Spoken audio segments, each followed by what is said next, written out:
Now, you mentioned the immunity fix. I had Dr. D. Nicolantonio on the last episode to go into the research, to talk about the book a little bit more. What was your experience like working with doctors in general, not just Dr. D. Nick, because he's awesome, but being a non-professional biohacker, you don't, let's say, have a medical degree. What's it been like working with other doctors or just the medical community? A lot of it has been pretty positive. So after I've kind of established my platform online and as a content creator and as a researcher, then I have come across many doctors and scientists who have actually acknowledge my work, and they review it to a certain extent. And so a lot of doctors like Dr. McCullough or Dr. Christopher Shade, Dr. David Sinclair, they all kind of at least consume my content on a regular basis, and they have, some of them have read my books as well, and the feedback has been quite positive.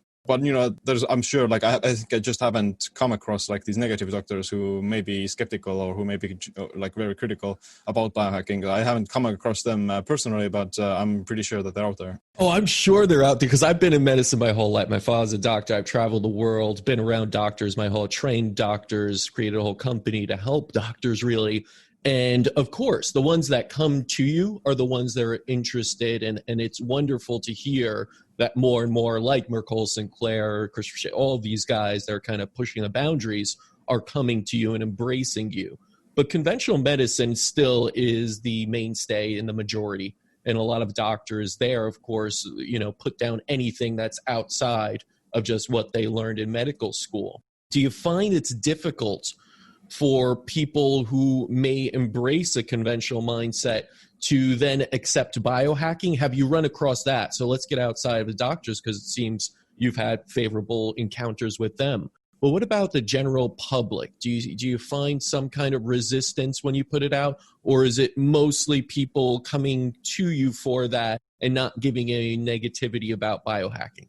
I think it can be 50-50. So some people accept it and kind of enjoy it or acknowledge it, whereas others are relatively skeptical. They may embrace some of the practices of biohacking, like intermittent fasting or training or saunas and other technological things. They may do those things, but they just don't consider that as biohacking. They would just say, hey, it's just lifting weights, or it's just taking a sauna or something, which is true to a certain extent. But at the same time, they maybe just think that the term biohacking itself is just like a marketing gimmick or something that may deceive some people, which I would say maybe there is certainly this appeal to it, so to say, that the term itself is, it sounds more awesome than it actually is.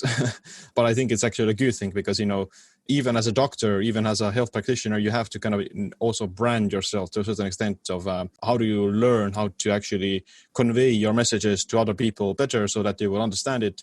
And they would actually start to, accept it. Because if you're this dry scientist who goes only into these theories and studies and research, then you're not going to really make progress with the everyday person who doesn't really understand these concepts, and they will just want to hear the simple answer. I can agree with that, because in medicine, I've found that most people just kind of let it go over their head when they're speaking to a doctor, and the doctor starts to get into the biochemistry and start to list out all these things that they've never heard of. I do think medicine is failing in that respect to connect with layman terms and just with the person in front of them and have just a normal conversation. So I do think that's really essential for biohacking as well.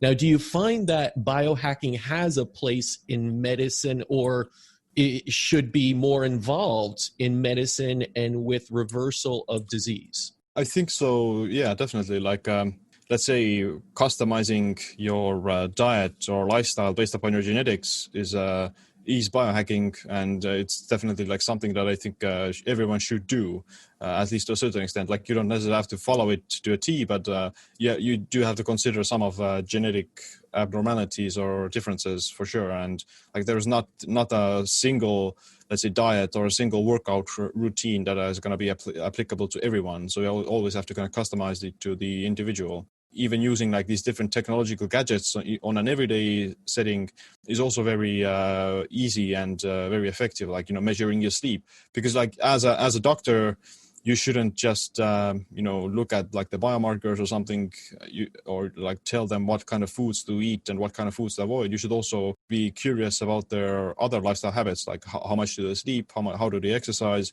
like what else do they do. And with like these gadgets, like you can use the Oura ring, or you can use the Whoop band to actually get like more feedback, more measurable quantifications about the person.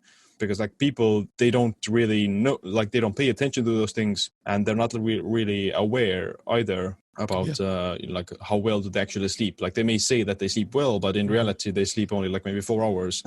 It's really important to understand yourself, but also to use the data to help understand yourself. I feel a lot of people have lost touch with themselves. They don't listen to the signs, the symptoms, the other things. And sometimes it is required a third party almost, or technology, to help you to tune back in with your body.